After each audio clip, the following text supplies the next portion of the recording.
السلام علیکم۔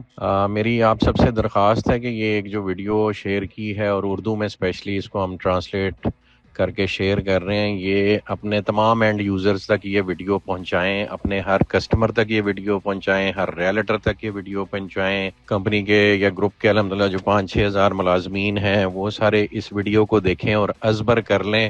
یہ ہے بلو ورلڈ سٹی کا انشاءاللہ فیوچر، یہ ہے پاکستان کا فیوچر، یہ ہے ترقی کی وہ منازل جو اس دنیا میں ہم نے اپنے چینی بھائیوں کو ہم سے پہلے ایفرٹ کر کے اچیو کرتے دیکھا ہے، تو یہ پاکستان بھی کر سکتا ہے اس کے نقش قدم پر چل کر۔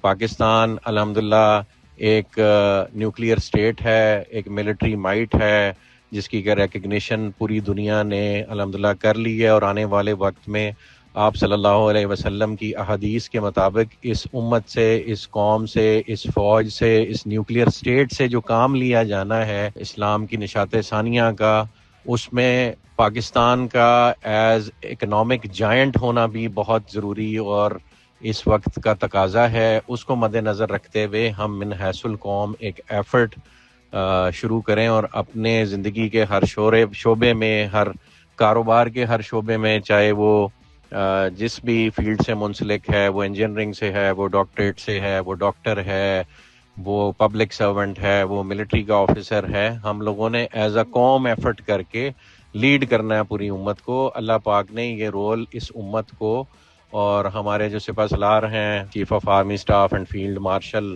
سید عاصم منیر صاحب، ان کی سرپرستی میں یہ رول اس قوم کو اللہ پاک نے دے دیا ہوا ہے۔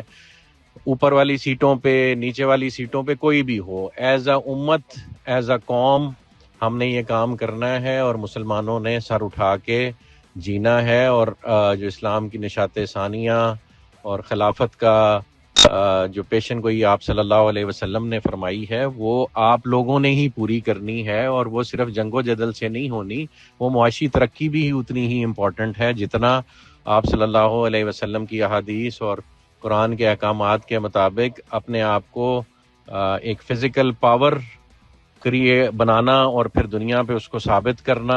ایک موقع پہ منجنیق پتھر پھینک رہی تھی، اور پتھر پھینکنے والے موقع پہ یہ فرمایا گیا کہ اس پتھر کے پھینکنے میں مسلمانوں کی حیات ہے۔ تو ہم نے اپنی ملٹری مائٹ کو بھی ایٹ بیسٹ ایٹ ڈسپلے رکھنا ہے، اور اپنی اکنامک مائٹ کو بھی ڈیولپ کرنا ہے تاکہ ہم کسی اور کے آگے ہاتھ نہ پھیلائیں۔ تو اس ہاتھ نہ پھیلانے والے پروسیس کو ہمارے چینی برادران نے جیسے اپنے ملک میں اچیو کیا، ویسے ہی انہوں نے بلو ورلڈ سٹی کو ایک مثالی شہر سمجھتے ہوئے اسے کمپیریزن کیا ہے ان کے شینزن سٹی سے، جو ایک اکنامک ہب بنا، اور وہ کمپیریزن انہوں نے یہاں پہ پیش کیا ہے، اور وہ ہم آپ سب سے شیئر کر رہے ہیں تاکہ آپ سب اس سفر میں ہمارا ساتھ دیں۔ دلوں کے حال اللہ پاک جانتا ہے، لیکن بلو ورلڈ سٹی کی تمام مینجمنٹ، چودھری نعیم اجاز صاحب، چودھری ندیم اجاز صاحب، میں از خود، اور سرفراز گوندل صاحب، بریر نذیر صاحب، حمزہ عامر صاحب، ارشد اوان صاحب، فرید باجوہ صاحب، سمیع صاحب، سب صرف صبح شام اس تگ و دو میں لگے ہوئے ہیں کہ یہ جو اللہ پاک نے ہمیں خواب دکھایا ہے، اور اللہ پاک نے اس کے جو اسباب ہیں اسے اکٹھا کرنے میں ہمارے لیے جو آسانیاں فرمائی ہیں، اور یہاں تک کا جو سفر طے کرنے کا موقع دیا ہے، despite all the opposition, despite all the naan cooperation previously from the corridors of power, لیکن اللہ پاک نے پھر بھی یہاں پہ ہمیں اس حد تک پہنچایا، اس مقام پہ اللہ پاک نے ہمیں رکھا کہ اس وقت راول پنڈی اسلام آباد کا سب سے بڑا آن گراؤنڈ جو رقبہ ہے اور ہاؤسنگ پروجیکٹ ہے وہ الحمدللہ بلو ورلڈ سٹی ہے۔ تو بلو ورلڈ سٹی ہمیشہ سے کہتا آیا کہ ہم ایک شہر بنیں گے، اور شہر بننے کے لیے ضروری ہے کہ ہم ایک اکنامک ہب بھی بنیں، اور اسی لیے ہم نے چائنیز کے ساتھ مل کر یہ ڈریگن مال اور انڈسٹریل پارک کی بنیاد رکھنے کا فیصلہ کیا ہے، جو کہ اس اکنامک ہب کی انشاءاللہ بنیاد بنے گا۔ یہ سارا پروسیس اس ویڈیو میں سمجھایا گیا ہے، کائنڈلی سب اس کو سنیں اور اس کو ازبر کریں، اور پھر ہمارے ساتھ اس جد و جہد میں شریک ہوں۔ جزاک اللہ خیر۔ ہیلو ایوری ون، آج میں بلو ورلڈ سٹی کے تعمیراتی تصورات اور منصوبہ بندی کے بارے میں بات کرنا چاہتا ہوں، کیونکہ پاکستان اس وقت اپنے انٹرنیشنل سیاسی ماحول کے بہترین دور سے گزر رہا ہے، اور یہ اس کی ترقی کے لیے ایک سنہری دور بھی ہے۔ خصوصاً چین اور پاکستان کے تعلقات ایک نئے اور تیز رفتار ترقی کے دور میں داخل ہو چکے ہیں۔ ہم نے پاکستان کے اعداد و شمار کا ایک سادہ موازنہ کیا ہے، چاہے وہ مجموعی قومی پیداوار GDP ہو، فیکس آمدنی ہو یا شہری ترقی کی شرح۔ سب کچھ اس وقت کے چین سے مشابہت رکھتا ہے جب اس نے اصلاحات کا عمل شروع کیا تھا۔ اس کا مطلب یہ ہے کہ پاکستان بھی تیزی سے ترقی کے ایک نئے راستے میں داخل ہونے والا ہے۔ بلو ورلڈ سٹی بھی اسی تناظر میں وجود میں آیا ہے، اس لیے اسے ایک خاص تاریخی مشن انجام دینا ہے۔ یہ مشن دراصل ہے کیا؟ یہ مجھے چین کے شینزن اسپیشل اکنامک زون کی یاد دلاتا ہے۔ میں شینزن کے ترقیاتی عمل کے بارے میں تفصیل سے بات کرنا چاہتا ہوں۔ ہمیں اس کی کامیابی کے راز جاننے ہیں اور یہ دیکھنا ہے کہ شینزن ہمیں کیسے متاثر کرتا ہے۔ شینزن کی ترقی کے 3 مراحل ہیں۔ پہلا، آغاز کیسے ہوا؟ دوسرا، تبدیلی و توسیع، اور تیسرا، اعلیٰ معیار کی ترقی کی جانب پیش رفت۔ ان میں سے ابتدائی 20 سال سب سے زیادہ مطالعہ کرنے کے قابل ہیں، کیونکہ اس وقت شینزن کی صورتحال بالکل ویسی تھی جیسی آج ہماری ہے۔ 1980 میں شینزن کے پاس صرف 2 مرکزی سڑکیں اور 1 واٹر پلانٹ تھا، لیکن شینزن نے خود اپنے معیارات قائم کرنے میں پہل کی۔ اس نے ماحولیاتی نظام، ٹرانسپورٹ اور شہری راہداریوں اور زمین کے استعمال کو اس طرح منظم کیا کہ کوئی بھی انفرادی منصوبہ شہر کی مجموعی قدر کو نقصان نہ پہنچا سکے۔ بعد میں شینزن نے 3 لیولز پر مشتمل منصوبہ بندی کے نظام کی بنیاد رکھی: ماسٹر پلان، ڈسٹرکٹ پلان اور تفصیلی پلان۔ یہ اس وقت چین میں اپنی نوعیت کا پہلا نظام تھا۔ مزید یہ کہ حکومت کے اندر ایسے ڈپارٹمنٹس قائم کیے گئے جو ان منصوبوں کو عملی طور پر نافذ کرنے کے ذمہ دار تھے۔ اسی بنیاد پر شینزن نے اپنا پہلا ماسٹر پلان تیار کیا۔ اس میں ترقی کے اہداف، سمت، سکیل اور شہری افعال کو واضح طور پر بیان کیا گیا۔ دلچسپ بات یہ ہے کہ شینزن نے ابتدا میں کلسٹر لیول کے ترقیاتی ماڈل کو اپنایا۔ اس نے مشرق سے مغرب تک 3 بڑی شاہراہوں کے ذریعے مختلف علاقوں کو اس طرح جوڑا جیسے موتیوں کو ایک لڑی میں پرویا جاتا ہے۔ ہر کلسٹر کے درمیان سبز علاقے رکھے گئے جس سے ماحولیاتی توازن برقرار رہا۔ یہ کلسٹر پر مبنی منصوبہ بندی بعد میں مرحلہ وار کنسٹرکشن کو آسان بنانے میں مددگار ثابت ہوئی۔ اس وقت شینزن نے 8 اہم علاقوں کو ترجیحی بنیادوں پر ترقی کے لیے منتخب کیا۔ اس کا اصول تھا، پہلے ایک علاقے کی منصوبہ بندی کرو، ایک کو تعمیر کرو اور ایک کو مکمل کرو۔ دوسرے مرحلے میں شینزن نے وسیع پیمانے پر توسیع اور تبدیلی کا عمل شروع کیا۔ سب سے پہلے اس نے ماسٹر پلان کا دوسرا ورژن تیار کیا۔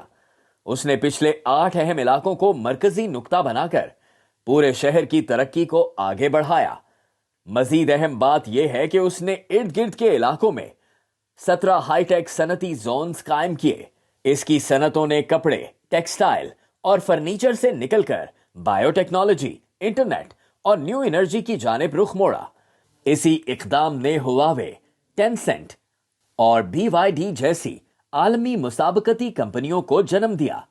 ابتدائی منصوبہ بندی کی بدولت اس وقت تک مرکزی علاقوں کی زمین کی قیمتوں میں زبردست اضافہ ہو چکا تھا۔ شہر کو اپنی ترقی کے لیے مالیاتی اور اکاؤنٹنگ صنعتوں کی بھی ضرورت تھی۔ چنانچہ دوسرے مرحلے میں شینزن نے مرکزی شہری علاقے کی تعمیر مکمل کی اور شہری ڈھانچے اور صنعتی نظام میں تبدیلی لے آیا۔ تیسرے مرحلے میں شینزن نے انٹرنیشنل میٹروپولیٹن بننے کی جانب سفر شروع کیا۔